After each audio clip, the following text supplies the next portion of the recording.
did you want to talk about? I thought you were anxious about the results of the combinatory spell. Hermione pulled a rolled parchment from her bag and handed it to him. Here, I finished all the calculations yesterday. All of them? Derek unfurled part of the parchment, scanning a few lines quickly, surprised. Yes, Hermione said. But that's the calculations for 5 spells, he exclaimed. Exactly, Hermione replied, relaxed. I enjoy this kind of calculation and derivation. Half an hour ago I double-checked. There shouldn't be any mistakes.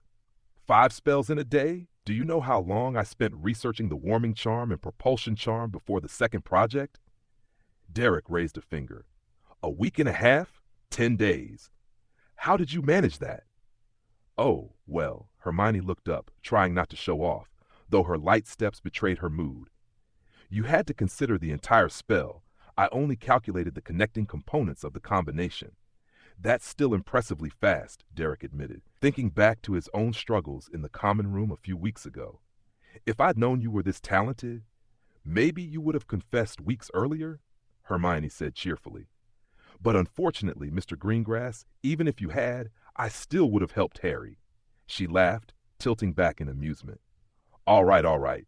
If joy could replace milk and bread, you could laugh forever, Derek said, stopping beneath a beech tree. He cast warming and improved bubblehead charms on the nearby area, then opened the parcel and arranged smoked bacon, eggs, and pickled herring before her. The hearty food temporarily silenced Hermione's laughter, but her happiness lingered, with frequent smiles. Then, as if remembering something, she looked up eagerly, eyes bright. The owl should find this place, right? She asked. I'm sure of it, Derek replied, recalling the 6 owls 2 years ago that had delivered brooms to the common room entrance. Good. I ordered a copy of the Daily Prophet, Hermione said. I'm fed up knowing everything from Slytherin first. You should have ordered the Wizarding Weekly or kept chatting with Susan and Hannah. They enjoy those leisure magazines, Derek suggested. The Daily Prophet gives real news. Tabloids don't, Hermione dismissed. I want my paper too. Wait, what's happening? A gray owl landed, followed by 4 barn owls, a tawny and a gray forest owl, with perhaps a dozen more flying behind, all carrying letters. None had newspapers tied to their legs. This isn't good, Derek muttered, moving the food aside to avoid mud kicked up by the flock. The owls surged forward, eager to deliver letters to Hermione first. This anomaly feels very Rita Skeeter-ish. Damn it, how? Hermione exclaimed, opening the first letter from a gray owl. Oh no, oh no. Her face flushed crimson. What is it? Derek asked. This is ridiculous. She shoved the letter at Derek, who saw it wasn't handwritten notes, but letters cut out from various publications and pieced together. You're a bad girl. Harry Potter deserves a better girl. Go back to your muggle home. Malicious letters sent by the Wizarding Weekly readers? Maybe even more. Derek narrowed his eyes, instantly connecting the thought to what he and Hermione were planning to do to Rita Skeeter. He drew his wand and aimed at the stack of letters Hermione had just picked up. Wingardium Leviosa! They're all like this. Hermione tore open one of the letters, exasperated.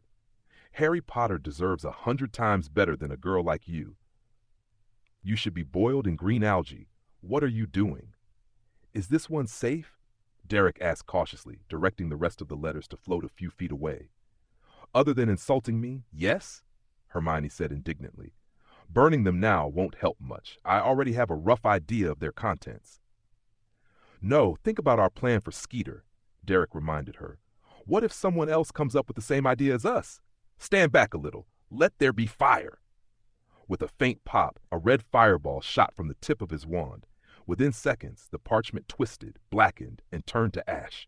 A pungent smell of gasoline spread as the thick yellow-green liquid evaporated in the flames. Professor Sprout mentioned this, Derek said grimly. Undiluted babau root concentrate. It can do unusual damage to the skin, Hermione recited dryly from class. I remember we used dragon-hide gloves to handle it. Their eyes met, and Hermione shivered. From now on, don't open any strange letters, not even touch them, okay? Derek said, pressing a hand to her shoulder. Send the owl back immediately with a banishing charm. Hermione nodded silently. After such an unpleasant encounter, neither of them felt like finishing breakfast. They quickly ate a few bites, packed their things, and hand in hand circled around the castle to head slowly toward the greenhouse. My analysis still isn't deep enough, Derek said after a quiet moment. It seems the Wizarding Weekly really is an influential magazine in Britain. What layer are you thinking about? Hermione asked. The surface layer, Derek said. You're the only villain in that article.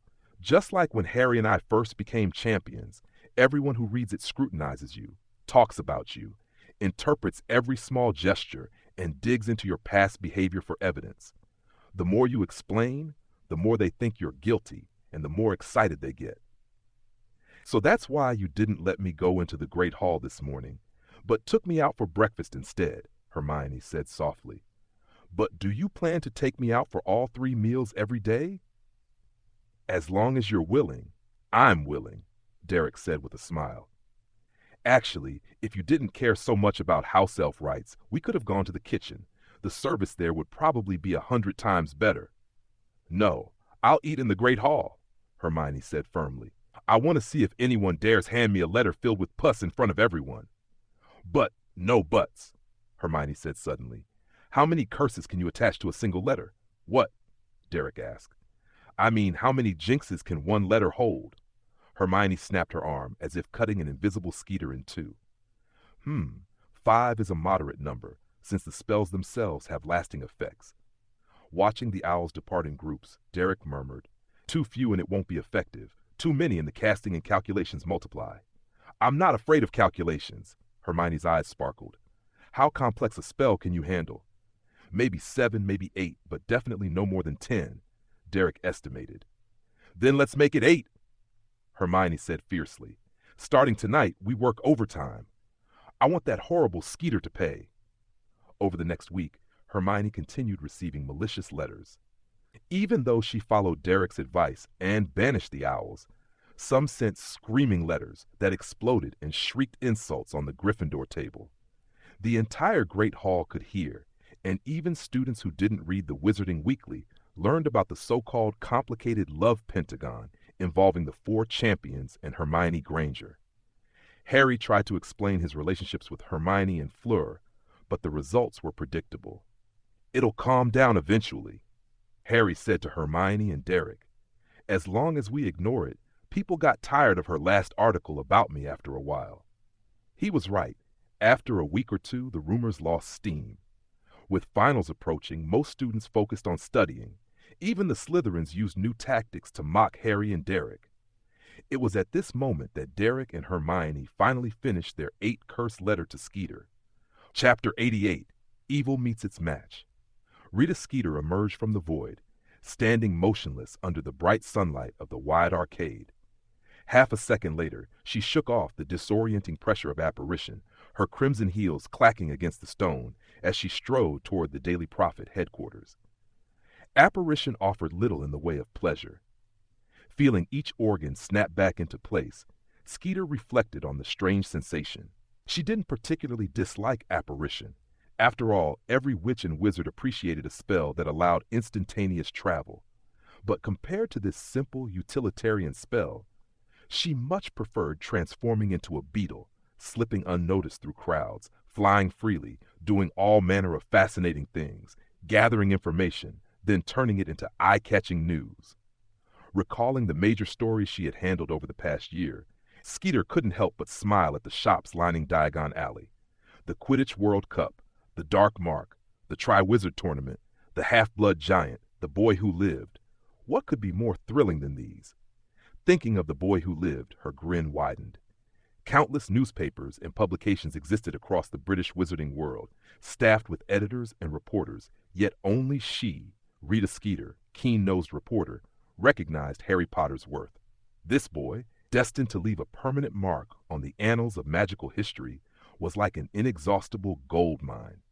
As long as he remained alive, people would never tire of watching, discussing, and reporting on him. Whoever controlled access to the Boy Who Lived held competitive edge.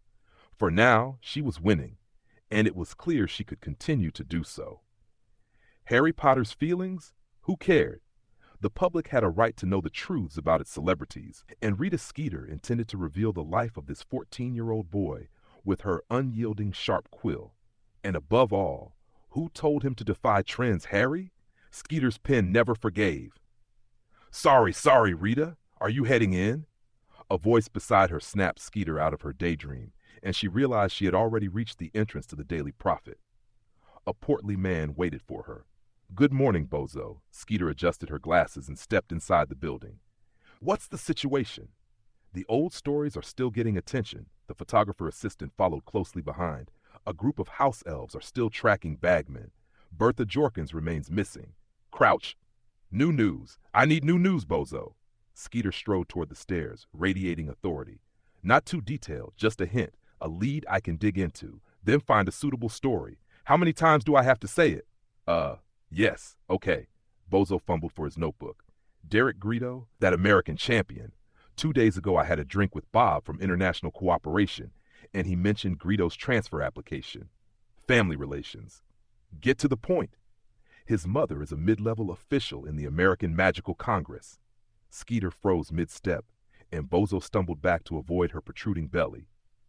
Oh, let me think. Skeeter tapped her crocodile leather handbag thoughtfully. An American Magical Congress official's son at Hogwarts. Could this indicate some secret, shady dealings between the Congress and the Ministry, with Derek Greedo as the intermediary? The public would eat up this international angle. We need a few facts, a good headline, and a story that will provoke. Continue. She moved forward briskly, nearly leaving the photographer behind. Next is about Sirius Black, Bozo panted, trying to keep up. Since January, he hasn't appeared in public. He used to go to the Ministry or Gringotts to handle family magical contracts and property. I think he's up to something he doesn't want seen. Obviously, Skeeter's eyes widened. The hero wrongfully imprisoned for 13 years. Is he really innocent? The last male of an ancient dark wizarding family behaving suspiciously? This is a strong opening. And? Barty Crouch seems to have been to Azkaban last October. That's all. Worthless, Skeeter said sharply. Didn't we just report he was gravely ill in last year's news? Who cares? All right. Bozo closed his notebook, nodding frantically. So do we cover Derek Greedo first or Sirius Black? Black, of course. Skeeter stopped at the office door, raising an eyebrow. Tell me, how do you dig news from someone you can't even find? I'm finishing Black's article today, hoping to see it in print the day after tomorrow. Then I'll uncover Greedo's hidden truths. And me now? Go rest? Bozo, and try to cut back on sweets. Skeeter patted the photographer's shoulder with her thick fingers. I'm gonna work. She entered the office, slammed the door, and settled into a soft chair, surveying the room with satisfaction. Her mind began crafting the article about Black, Sirius Black, the last male of a famous ancient dark wizarding family, Harry Potter's godfather, recently behaving suspiciously, possibly connected to the Dark Mark at the Quidditch World Cup, inherited cruel and dark traits, temperamental, dueling enthusiast, Harry Potter's upbringing worrying. Dumbledore bears direct responsibility. Half an hour later, she drew a satisfied breath, opened her crocodile leather bag, pulled out a quill, and spread parchment before her, ready to meticulously craft the article. Her gaze then flicked to a stack of letters at the corner of the desk. Reader feedback, no doubt. Maybe. It wouldn't hurt to switch gears and see what the readers think. A moment later, Rita Skeeter leaned back on the plush sofa, flipping through the letters one by one, occasionally clicking her tongue in mock admiration. Thanks, sympathy, pity, well wishes. Most of the letters commented on Harry Potter's secret love life.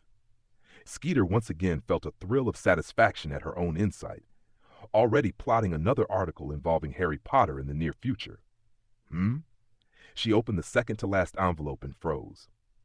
No salutation, no greeting, no signature, just one crooked line scrawled across the page, like the doodle of a child just learning to hold a quill. Hope you have a delightful day. Well, not bad. At least it was a blessing.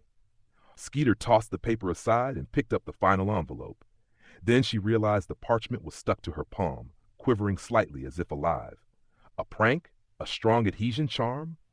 The next second, an icy, helpless sensation spread from her right hand up her arm to her neck and head, and down through her chest, waist, and legs.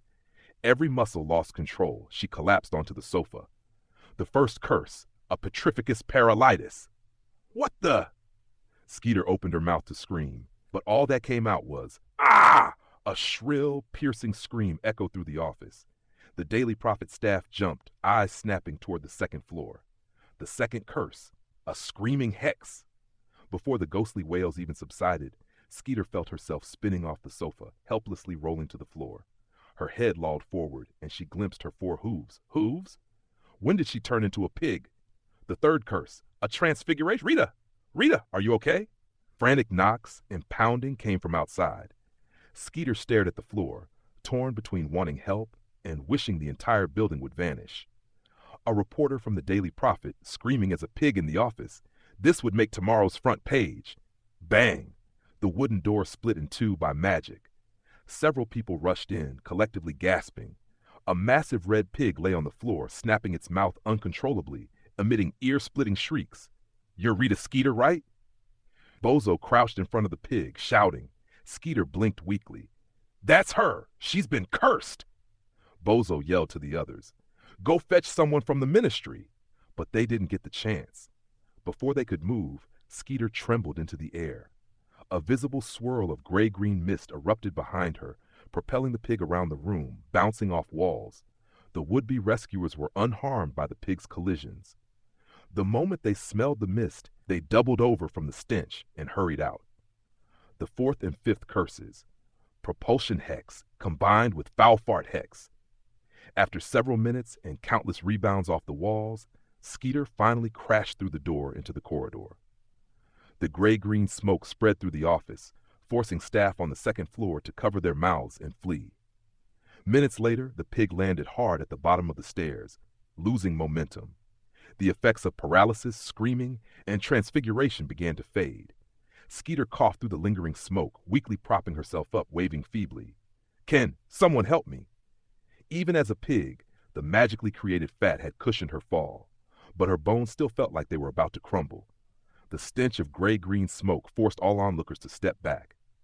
2 seconds later, Skeeter's hair ballooned skyward, forming a massive golden mushroom cloud.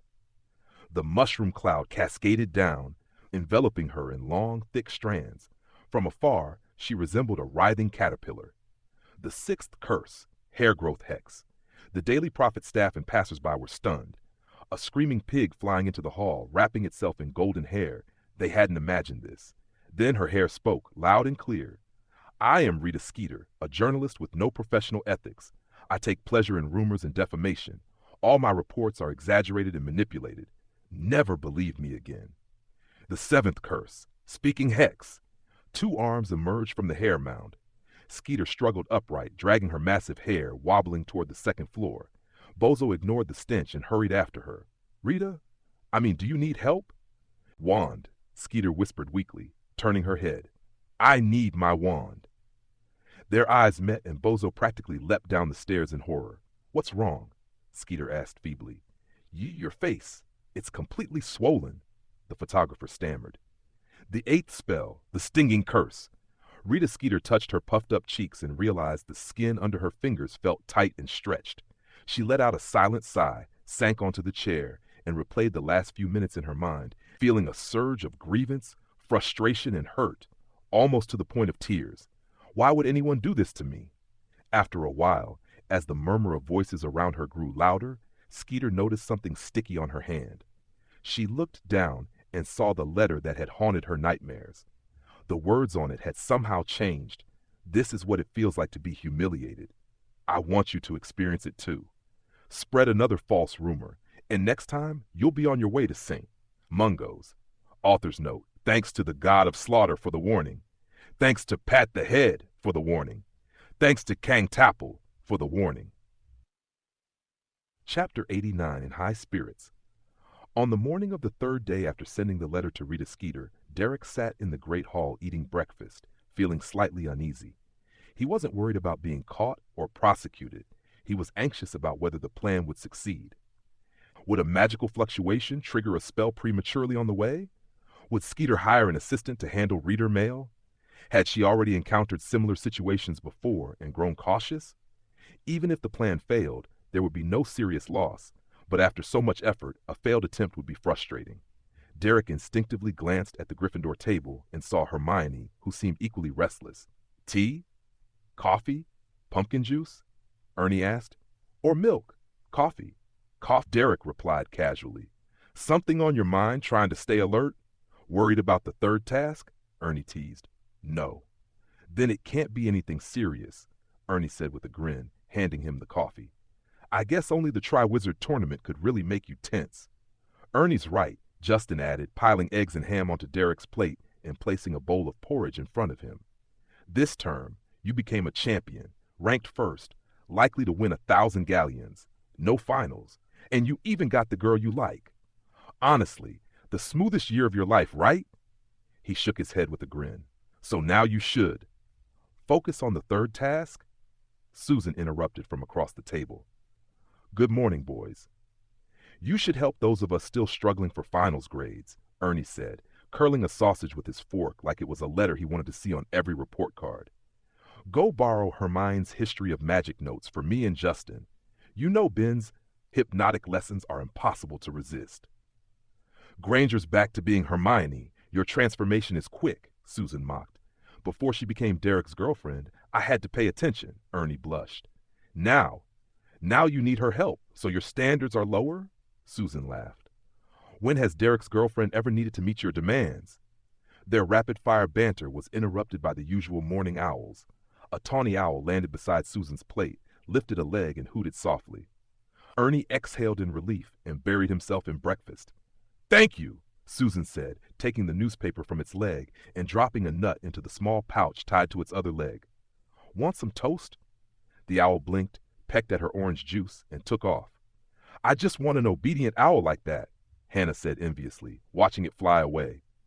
Michael is raised by my mom and never listens to me. Any big news, Susan? Derek asked casually. I hope not, Susan muttered, unfolding the paper. All the big news this year has Rita Skeeter's fingerprints all over it. So annoying. Wait, huh? Ha! Derek had a sudden premonition. Big news, really? Justin yawned. No, not exactly, but you'll like this, Susan giggled, spreading the paper on the table. The Daily Prophet's special correspondent got pranked, nearly destroying the Diagon Alley office. Rita Skeeter has been slandering everyone, and finally someone stood up to her. Derek's gaze passed over a cauldron-sized photograph, capturing Skeeter's transformation from pig back to human, taken with uncanny precision by some photographer. A smaller photo showed her hair growing wildly. Derek clenched his fist quietly, a faint satisfaction replacing his earlier restlessness. He looked up at the enchanted ceiling. Clear skies, not a cloud in sight, mirroring his mood perfectly. Good. Finally, Hermione can breathe a little easier. Listen to this! Ernie snatched the newspaper from Susan and read aloud, his voice booming. Yesterday morning around 9:30, our correspondent Rita Skeeter opened a malicious letter in her office and was struck by a transfiguration spell and several other curses. The scene was disastrous. The stench still lingers at the Diagon Alley offices and cannot be neutralized. Miss Skeeter, apart from some mental disorientation, is otherwise unharmed. The Department of Magical Law Enforcement has dispatched a task force to investigate. A spokesperson stated that using cursed letters to attack others is a serious abuse of magic, and they will make every effort to apprehend the culprit. Any informant providing valid leads will receive a 200 galleon reward prepared by this newspaper. He chuckled. 200 galleons each. That's no small sum. Serve Skeeter right, and the Daily Prophet too, Derek said, his expression masking excitement and satisfaction. A journalist spreads lies, the paper disseminates them, and now they're both paying the price. What could be better than that? Exactly. Slytherin can't act high and mighty now, Justin added happily. From the Gryffindor table came a burst of explosive laughter. Derek turned to see the Weasley twins clutching a newspaper, reading line by line, laughing until tears streamed down. Harry and Ron pounded the table, shoulders jerking like mad, while Hermione restrained herself, lightly tapping their arms, clearly remembering to remind her friends not to give away their secret. George, that's a foul fart hex. It has to be a foul fart hex. Ha ha! Fred's voice cracked with laughter. Amazing. Who is this? I want to be pen pals with them. Our pranking business will reach new heights. Derek exchanged a glance with Hermione, grinning, and gestured toward the door. She nodded, laughing, whispered a few reminders to Harry and Ron, and followed him out. We did it! Hermione exclaimed as soon as they stepped outside the castle. Yeah, a lesson she'll never forget. Derek took her hand. Now she's felt public humiliation firsthand. Hopefully she's learned her lesson. Otherwise, he shrugged, next time we'll send a permanent curse. Good thing Skeeter won't dare open letters for a long time, Hermione said gleefully. And she won't dare write anything, because she can't be sure she won't anger us. Yes, that's the advantage of hiding in the shadows, Derek said with a calm smile. She can't find us, fears us, and must comply with our demands. But so many innocent people were affected. Hermione's mood dimmed slightly. Harry, Hagrid, Professor Dumbledore, even Krum and the Delacours. A few Ravenclaw girls were gossiping in the washroom the other day, wondering if Fleur used some kind of charm to make herself so attractive and draw all those boys. You know the answer, Derek said. Fleur doesn't intentionally use charms often, but with Veela blood, what can you do? That's just an example. What I mean is, we gave Skeeter a lesson, but we can't tell anyone it was us, Hermione said hesitantly. I don't want thanks, but you feel a bit uneasy, Derek finished with a smile. We put in the effort and achieved results, but no one knows. It doesn't match your usual style, does it? What style? Hermione glared. Showing off style?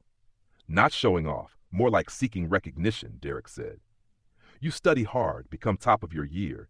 Everyone praises Hermione Granger. I perform well in the Triwizard Tournament. They think Derek Greedo deserves it. But here, to protect ourselves, we can't get that recognition, so you feel a little lost? Hermione blushed unnaturally and squeezed his hand tighter, lightly punching him in mock annoyance. You're so annoying, Derek. Do you secretly enjoy analyzing people's minds, looking for validation in me? Of course not. I mean, we can validate each other. Derek lightly grasped her wrist. Your spell calculations were brilliant, Hermione, and your incantations barely passed, Greedo. Hermione shot back, frowning. They laughed together. Don't move, I want to analyze your psychology too, Hermione said, pursing her lips, scrutinizing him. When you saw that article, you were unhappy but showed nothing. You knew words would be powerless, so you resolved to strike back. Seeing the newspaper confirm success, you were happy, but not overly, because you felt the success was deserved, right? Mostly correct. Derek glanced around, his heart rate quickening. Now, guess my current thoughts? A bit smug? Because the Daily Prophet and the Department of Magical Law Enforcement are just flailing around clueless? Hermione guessed uncertainly. Wrong, Derek chuckled, reaching for her. Right now, I want to kiss you to celebrate our success. Hermione realized Derek had already wrapped an arm around her shoulder. Her eyes widened, and she instinctively shrank back. Don't! Chapter 90, Sudden Change.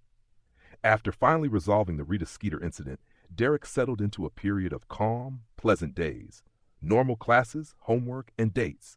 Life no longer had irritating disruptions, and he didn't have to waste energy preparing for the mysterious third task. Even the shadow that had hung over the entire school year seemed to be lifting. By February 25th, in the headmaster's office, Derek had clearly laid out his plans to Albus Dumbledore. This was the limit of his current abilities. Beyond this, he couldn't investigate Bagman, Crouch, or Moody to gather evidence, nor confront them directly. The remaining work was only something Dumbledore had the authority and skill to handle. All Derek could do was stay vigilant, guarding against attacks from the shadows. Ironically, this principle was one he had learned from Moody himself. Derek never fully understood why he felt wary of Alastor Moody. Perhaps it was the influence of Claire from his childhood, which had given him a deep awareness of magic's darker side, making him cautious when confronted with a wizard capable of using unforgivable curses. Or perhaps it was the fragment of memories from the original story, subconsciously warning him. He couldn't distinguish the source, and he wasn't about to rely solely on such intangible feelings. His true trust lay in magical strength. Among the 4 champions, he unashamedly considered himself the strongest. In the British wizarding world, Albus Dumbledore was indisputably a master of magic. As long as he performed well in the arena and Dumbledore kept watch over the 3 suspects, any schemes targeting the Triwizard Tournament would be quietly crushed before they could develop. Tricks and deceptions were unpredictable, but raw power would always dominate. His decisive victories in the first 2 tasks had bolstered his confidence. He awaited news of the third task, ready to craft the most complete plan he had ever devised. Finally, in the last week of May, Professor Sprout called him out of the Great Hall after lunch. "Derek, be at the Quidditch pitch at 9 tonight," Sprout instructed. "Mr. Bagman will announce the third task to the champions there." That evening, at 8:30, Derek parted with Hermione at the library entrance and made his way down. On the first floor, he caught up with Harry. "What do you think it'll be?" Harry asked as they descended the stone steps into the clouded night. "Fleur keeps rambling about the underground tunnels. She probably thinks we're hunting treasure." Derek glanced at him in surprise. "Do you two talk a lot?" he asked. "No, not really," Harry stammered, realizing the implied meaning of the question. He waved his hands nervously. "We just chat when we bump into each other in the halls." Derek could already make out the blush on Harry's face in the dim light. "Right, accidental encounters and casual chats," he said. "One last reminder, good girls are always in demand, no matter where they are." "You've got it wrong," Harry muttered, frustrated. They walked across the dark lawn toward the Quidditch pitch, slipping through a gap in the stands to enter. "What have they done here?" Harry stopped, displeased. The pitch was no longer flat and smooth. Countless low walls had been erected, winding in complex, twisting paths in every direction. "A maze, an obstacle course?" Derek muttered, examining the nearest wall and even touching it.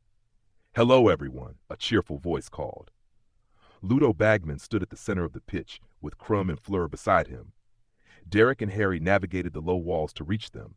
As Harry approached, Fleur beamed at him, and he shot a nervous glance at Derek, who pretended not to notice but resolved to ask Hermione about it later. "So what do you think?"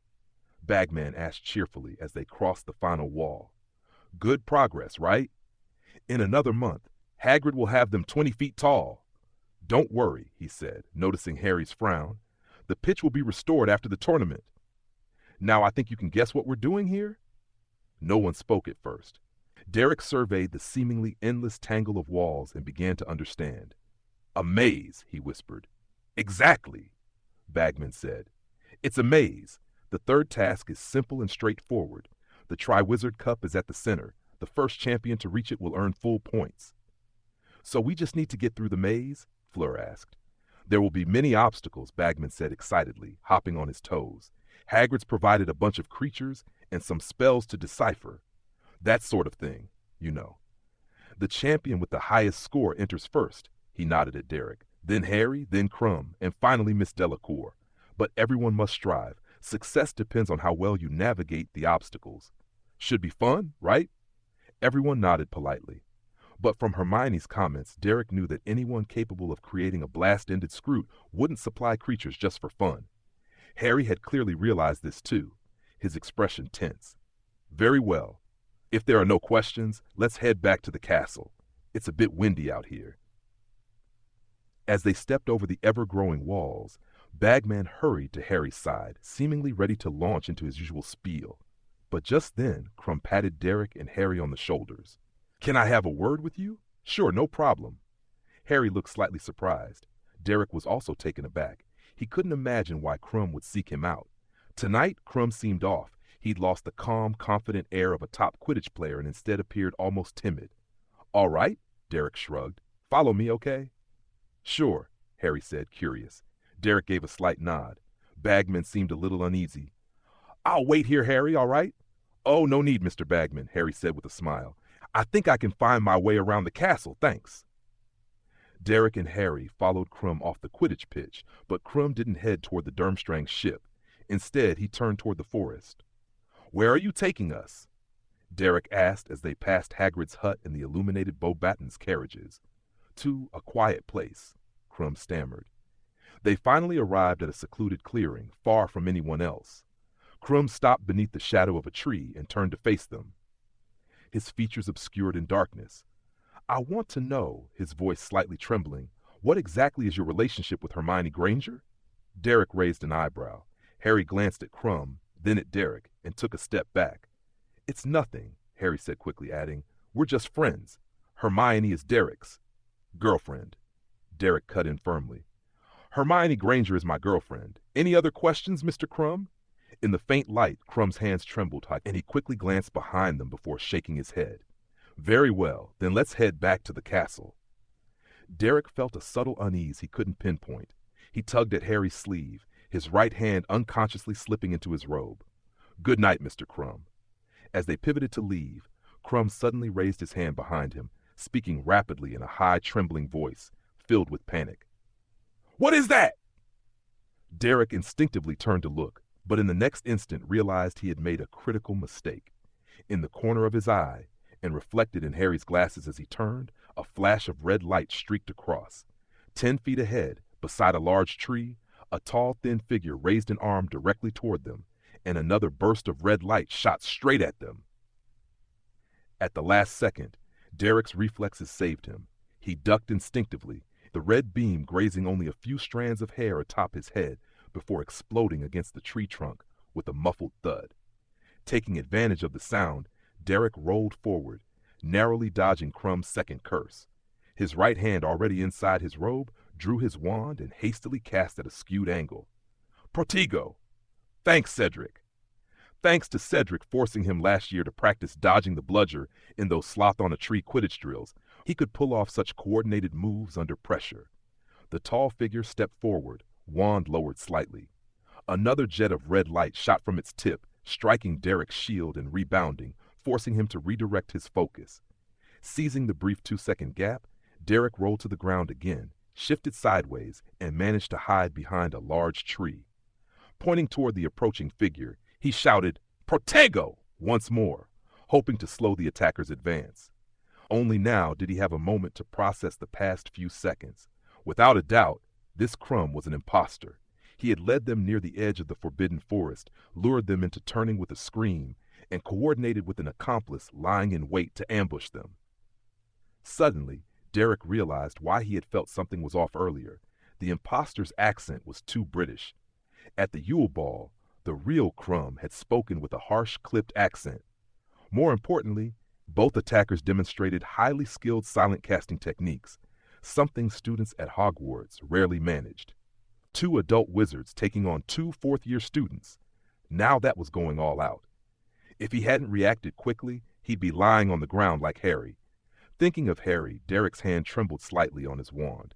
He pressed himself against the tree trunk, inching forward, revealing only a sliver of his eyes to peer outside.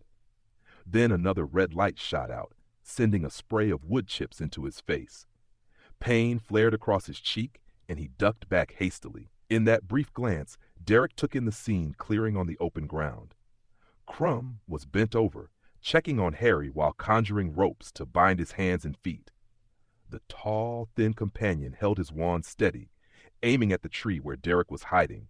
He had just fired the stunning spell. Scanning the surroundings quickly, Derek's heart sank. They were still on the edge of the Forbidden Forest. The trees were spaced far apart, leaving no room for dodging. That explained why the attackers hadn't immediately surrounded Harry. Visibility was easy for spotting a figure, but hard for observing detailed movements in the sparse forest. With the enemies fully prepared, luck wouldn't carry him this time. What could he do? Charging straight at them would be foolish. If he tried, he'd be on the ground beside Harry within a minute. Their silent spells were beyond his ability to counter. There was only one choice: escape back to the castle for help. But how could he slip past 2 adult wizards keeping him in their sights? Thwack, thwack, thwack. The attackers moved efficiently. Crumb had subdued Harry in mere seconds and positioned himself and his companion on either side, closing in without attempting to muffle their steps. Derek's mind raced like lightning, and then a sudden flash of inspiration hit him. He remembered the last time he had navigated the grounds at night. He had used flying sand and rushing stones. The two were nearly parallel with him now.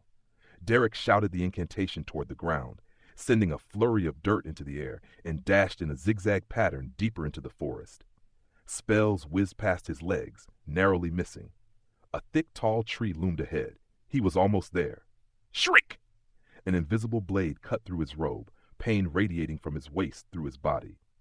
Derek stumbled, firing off a few wild, stunning spells as he rolled into the shadows of a tree. Stop! You'll kill him! The high, sharp voice yelled. We need the boys alive! Derek couldn't process their words. The sprint had drained him completely. His vision swam with stars, and his left hand clutched his waist. Blood seeped from the gash, dripping onto the ground. There was no time for treatment. Footsteps approached rapidly. He had to make the few seconds he bought with his blood count.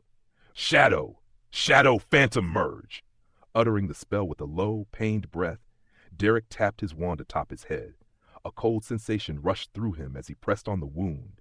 Carefully gauging the forest floor and tiptoeing from his hiding spot along the shadows, a miraculous thing happened. Derek and Crumb's eyes met, and Harry hovered behind him, but Crumb seemed not to notice, his gaze sliding right past Derek. Phantom Spell! A difficult spell to master. Even top aurors like Claire could transform the target into a humanoid chameleon, their body's color, sheen, and texture shifting perfectly with the environment, far beyond any invisibility cloak. Derek was far from that level. He could only blur himself into an indistinct moving shadow, enough to fool distant eyes, but a first year up close could spot the difference. That was why he hadn't used the spell earlier. In the open forest, visibility was too clear. Using it without cover would have been suicidal. Only in the deep shadows could it work. Now he had succeeded, turning the tables, moving from the open into the cover of darkness. Amid Crumb's incredulous, sharp voice, Derek staggered about 100 meters, then collapsed into a bush, wand trained on his waist, murmuring the spell. Heal, restore as before. The wound burned, then cooled. He felt along it, only partially closed, but at least the bleeding had stopped. After a few quiet minutes, Derek regained some strength, rising cautiously and moving away from the sounds of pursuit. The first stage of his escape was complete. He needed to reach the castle for help immediately. But from the forest edge to the castle was a long trek. With his current state, by the time reinforcements arrived, the two attackers might already have whisked Harry away. He needed a way to send a warning to the castle quickly to summon Dumbledore's aid. Which spell could do that? Derek paused, thinking of two spells that could work together. Could he really cast one under these conditions? Only one way to find out? He had nothing to lose now. Derek found a hollow formed by the tangled roots of a tree and sank into it, lifting his wand lightly. His eyes stayed fixed on the tip as he replayed in his mind the joy of having dealt with Rita Skeeter. Expecto Patronum! A few strands of silvery vapor shot into the air, thinning inch by inch until they vanished. Not strong enough, worse than before. Derek focused harder, recalling the brief exhilaration after completing the second task. Expecto Patronum! This time the silver mist thickened slightly, then slowly dissipated among the trees. Quick, find him! He's hurt! He can't have gone far! The sharp voice of Crumb made Derek shiver. Then it hit him. The lessons Jansen had drilled into him that Christmas 2 years ago echoed in his mind. Protection, faith, courage, calm, fearlessness. Hardly emotions linked to joy, yet still positive feelings. These were the mental energies that summoned a Patronus. His friend was injured and exhausted. If happiness was impossible right now, he didn't need to force it. What mattered was sending a signal. Saving Harry Potter, saving Hermione Granger's best friend. Backing down was never an option. Unconsciously, Derek's thoughts drifted back to that afternoon on March 10th, to every little moment with Hermione. A smile crept onto his lips, and his wand trembled. Expecto Patronum! This time, what emerged from the tip of his wand was not a wisp of vapor or a vague shadow. A sleek, slender silver creature with large, upright ears and small, round paws landed gracefully on the ground. It lifted its head and looked at him with silvery eyes. A cat. The shock and joy surged through him. Derek lowered his gaze to meet its eyes, wand pointing loosely toward the castle. Harry and I are in the Forbidden Forest. Before he could finish, the silver cat leapt into the air, turning into a streak of silver light, vanishing into the night. Well, a pleasant surprise for a first try. Not bad. Derek shrugged, holding the tree root to stand. Luckily, I had a backup plan. Unexpectedly, thinking of Hermione actually made him happy. One final spell, do all I can, leave the rest to fate. Derek jabbed his wand skyward. Lumos. In the third-floor headmaster's office, Dumbledore sat in his high-backed chair, listening quietly to Snape's report. I don't know Moody's previous habits, but from my observation recently, there are a few suspicious points. First, he rarely leaves his office, usually only moving between classroom, great hall, and office. He hardly goes to the staff room, as if avoiding contact with others, maybe to hide something. Second, his flask. Snape suddenly fell silent. Both he and Dumbledore stared at the wall in astonishment.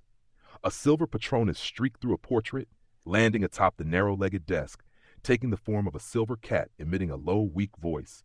"Harry and I are in the Forbidden Forest." The Patronus vanished entirely. Snape's face showed a mixture of shock and doubt. This is Derek Greedo's voice.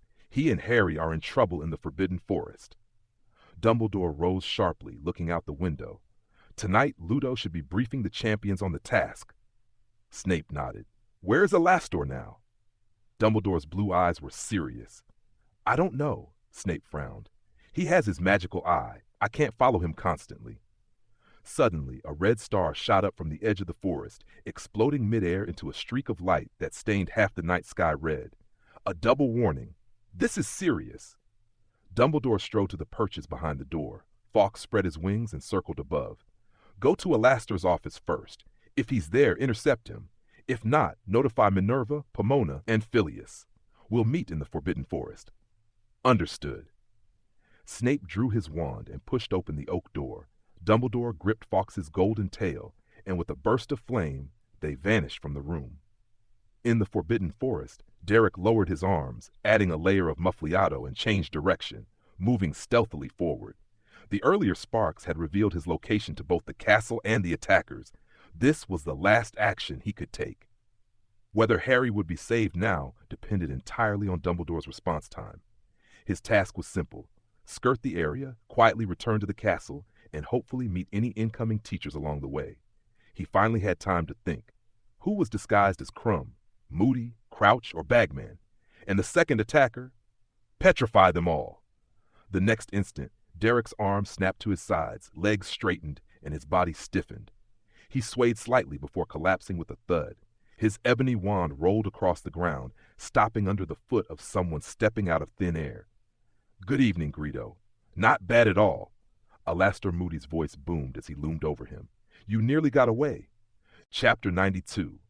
All is revealed as expected. It really was Moody. Derek's entire body had been stiffened into a rigid plank by a full-body binding curse, leaving only his mind and eyes free to move. Rolling his eyes toward the sky, he saw Moody's magical eye and the map in his left hand, and he couldn't help but let out a long, heavy sigh, a sense of despair creeping in. With a pinpoint-accurate map and an eye that could see through any invisibility or disguise, who in Hogwarts could possibly escape Moody's detection? Harry Potter, you've really done a fine job. Now all Derek could do was hope that Dumbledore's rescue would come quickly enough. "I know what you're thinking, Greedo," Moody said, guiding Derek as he floated ahead of him. "You're waiting for Dumbledore, helplessly waiting." His tone carried a sharp edge of mockery. A smart person never places all their hope in someone else. "You've made a big mistake, haven't you?" Derek's jaw was locked. He couldn't speak. He listened silently, desperately searching for any shred of hope, however slight. But Moody said no more, leading him deeper into the Forbidden Forest. 3 minutes later, Moody stopped before a large boulder, tapping his wand on it a few times. "Come out. I've brought Greto back." A shadow wriggled a few meters away, and Krum and his companion approached, carrying the unconscious Harry. "Impressive, you've saved our mission," Krum said, trying to flatter him. "Was the incident resolved?" "Of course I resolved it." Moody's hoarse voice dripped with contempt and malice. "But you, with Karkaroff, couldn't handle a pair of fourth years. Pulling you from Azkaban was clearly a mistake, Wormtail. I'll report your performance to my master accurately." The weight of that exchange nearly fried Derek's brain. Wormtail, Peter Pettigrew, he's supposed to be in Azkaban. And Karkaroff, he still dares to act for Voldemort? "No, you can't. You can't do this. It's not fair. It's not just," stammered Peter Pettigrew. "You cast the Cruciatus on Karkaroff. I can't fully control it." "Enough." Moody swept Wormtail aside with his cane and stepped in front of Harry. "Is he all right?" He only took a stunning spell. "Nothing serious," Peter whispered, retreating to the side. "Just a stunning spell, and yet you leave such a deep impression on me," Moody said, pointing his wand at Harry's chest. "Wake up quickly." Harry's eyes fluttered open, taking a few moments to focus. Then he realized what had happened. Professor Moody! Harry struggled against the bindings. We were attacked. Crumb did it. Derek. In the faint wand light, he saw the cowering Crumb and Derek stiff and floating in midair. His mouth fell open. Professor. All clear. Let's move, Moody said, his crooked mouth curling into a grin. Our little friend Greto sent an alert about 4 minutes ago. Dumbledore should be in the Forbidden Forest by now. Move faster, Wormtail. Lead the way. He waved his wand casually, and Peter leapt forward like he'd been struck by a whip. Professor Moody, you, Harry murmured, half in a dream. Oh, I forgot to tell you to shut your mouth, Harry, Moody said, his face twisting into a manic grin as he guided Derek and Harry to float behind Peter. But that's all right. You're far safer than Greto. As long as you don't shout, I'll gladly chat with you a bit. After all, you are the boy who lived through a great ordeal. His crooked grin widened. Wormtail, Derek thinks this can't be. Harry could only stammer broken phrases. You disappoint me greatly, Harry, Moody said calmly. Your mind isn't even 1,000th as clever as your reputation. Your companion suspected me months ago, yet even now, facing the truth, facing Peter Pettigrew, you refuse to admit it. What are you still hoping for? That Dumbledore will descend from the sky, that he and I will shake hands and tell you it was all a prank? Harry was speechless. Only when the nearby bushes reached human height did he manage to speak. Why? Why are you doing this? Ah, now you've asked the right question, Moody's voice rose. Why? Because I can. Because I will. Because I desire it. I am the most loyal servant of the Dark Lord. Those who never sought him, the cowards who dare not enter Azkaban, the traitors who lack honor, how dare they call themselves Death Eaters? They had the nerve to cause chaos at the Quidditch World Cup, yet at the sight of the dark mark I cast, they ran. You cast it? I told you, Harry. I told you. If I hate anything to my core, it is a Death Eater roaming free. They betrayed my master when he needed them most. I want him to punish them, to torment them, just as I do with Wormtail. Filthy sewer creatures don't deserve to share my name. Wormtail, the betrayer Peter Pettigrew. The name surged through Harry's gradually clearing mind, igniting boundless hatred and fury, so much so that he briefly forgot his own predicament. Too bad your goals can't be accomplished, Harry said boldly. Voldemort now exists as a mere wisp of a soul. He probably couldn't even lift his wand. No, he could have done it long ago, and tonight he'll do it even better, Moody said, his tone dark and sinister. Consider it your honor to witness the return of the great Dark Lord. As long as Professor Dumbledore is alive, Voldemort will never prevail, Harry shouted. He is the only person you should fear. Moody's grin twisted into something cruel.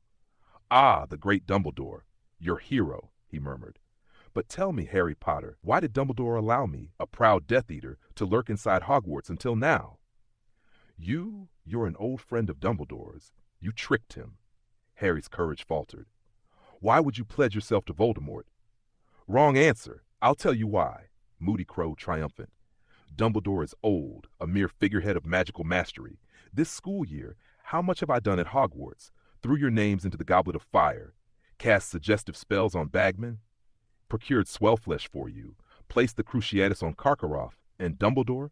His senses aren't even as sharp as your friend Greedo's. When Greedo warned him, what did he do? Assign Snape to spy on me? Ridiculous. It's amusing, Potter, to have such a brilliant friend beside you, both delightful and maddening. According to my original plan, I intended to deal with you in the maze. You and Greedo were the top two, so you'd enter the maze early, away from the judges, giving me the perfect opportunity. The first task, I did nothing, so no risk of exposure. Your friend and your godfather helped immensely. The second task, I worried you might fail. I was watching you, Potter. I knew you hadn't found the golden egg, so I had to give you a hint. You didn't, Harry rasped. It was Bagman who told me. Don't you get it? Moody shook his head impatiently. I cast the suggestive spell on Bagman. I thought Greedo would alert you like he did during the first task. But your arrogance, pride, and stubborn independence nearly ruined everything. Luckily, I noticed Ludo Bagman, the bumbling fool eager to help, and one suggestive spell plus Swellflesh, procured by that house elf Dobby, was enough. But there's no point talking points now. You won't enter the maze again. Like I said, Potter, Having such a brilliant friend is both a joy and a headache. Greedo doesn't need to worry. Smart people are proud. He'll work hard and help you. I only needed to fill the gaps, but there's the problem. Greedo was too smart, smart enough to suspect me. Greedo, Moody turned to the rigid Derek. Did you think I didn't notice your sneaky glances? And your instincts. Astute as ever, you were wary after the first lesson. The morning after the second task, I saw you in Dumbledore's office on the Marauders map. I knew you'd ruined my plans. Dumbledore had noticed me. I couldn't manipulate the tasks anymore. So tonight, perfect opportunity, dusk, you both on the field, Dumbledore expecting me to slip, but I won't give him the chance. In minutes, you'll be delivered to the Dark Lord himself, Wormtail. Not here yet? He roared at the small, quivering figure ahead. Peter Pettigrew. Should be right here, Peter stammered. Faster! Dumbledore is right behind you. Do you want to end up in Azkaban? Peter stopped, trembling as he searched the ground. With a harsh creak, a wooden plank lifted, revealing a dark hole. Moody raised his wand, sweeping it forcefully. Dirt and branches coalesced into a few crude humanoid figures that began walking forward. Once Derek and Harry were floated into the tunnel, Moody clumsily followed, his wooden leg navigating the tight space. Karkaroff and Peter followed close behind. Sometimes even a mouse can make a huge difference, eh? Moody muttered, either to himself or to Derek, Harry, and Peter. It buys us some time. You won't succeed, Harry ground out through clenched teeth. In the pitch-black tunnel, Moody held the only light aloft, a strange grin crossing his face. Is that so? I think we've left the magical barrier behind. Wormtail, take Karkaroff. I'll take these two. Apparate! Chapter 93. Resurrection darkness enveloped everything. Derek felt crushing pressure from all sides, suffocating him. His chest felt as though bound by iron bands. His abdominal wounds throbbed painfully, and his eyeballs were forced back into his skull while his eardrums seemed pressed deep into his head. Then he crashed to the ground, his back aching sharply. A muffled thud and pained cry came from beside him. It was Harry. Excellent, excellent, Moody said with satisfaction. Potter, who do you think has won now? Enough chatter. A sharp, cold voice rang out suddenly beside them. Get on with it. Yes, master, Wormtail and Moody replied obediently. The binding spells vanished instantly. But before Derek could react, invisible chains of air lifted him into the air. Twisting his sore neck downward, he saw they were in a graveyard. A hooded figure stood before a towering marble tombstone, holding a bundle that writhed slightly. The voice had come from there. Derek's heart raced uncontrollably. He desperately wished for Albus Dumbledore to appear and stop everything. By the current trajectory, he would soon face the most fearsome dark wizard in British history, and in front of Voldemort there were only servants or enemies. Which was he? Had his life already started its countdown? His back hit the tombstone. Magical rope shot from the void, binding him from neck to ankles. He turned slightly. Harry had received the same treatment. Wormtail trembled as he checked each knot, ensuring they were secure, then moved behind the tombstone, busy with some task. A massive snake slithered from the hooded figure's feet, winding around the two tombstones, lifting its head and flicking its tongue. Then, Moody, standing rigidly in front of them, began to tremble. His long gray hair shrank, turning pale yellow. With a clatter, his wooden leg fell aside, a real one growing in its place. The magical eye dropped to the ground, spinning. It seemed he now had a true eye. Polyjuice potion, Derek murmured. A faint scraping sound accompanied Wormtail's heavy breathing as he pushed a massive stone cauldron to the hooded figure. The potion's effect on him vanished. The tall, strong Crumb reverted to the small, wretched dwarf, Peter. The bundle writhed violently, as if trying to escape. Wormtail waved his wand at the cauldron's base, sparks flying. Flames erupted with a crackle. The snake retracted its head, slipping back into the darkness. The potion heated rapidly, boiling and spraying sparks. Steam thickened, blurring Wormtail's figure. The bundle struggled more fiercely. The cold, sharp voice rang again. Quick! The liquid shimmered like diamond-studded fire. Ready, master, Wormtail said. Now, hurry! The harsh voice commanded. Wormtail took the bundle from the unmoving hooded figure, pulling back the black cloth. Derek instinctively pressed against the cold tombstone. Harry gasped. They saw Voldemort's form. It appeared like a curled-up infant, yet nothing in the world seemed less infantile. Hairless, scaled, dark red skin like wounded flesh, slick with viscous fluid, arms and legs thin and soft. A flat serpentine face with glowing red eyes flickered with excitement. Wormtail held Voldemort at the cauldron's edge and lowered him in. Raising his wand, he closed his eyes and trembled as he intoned, "Father's bones,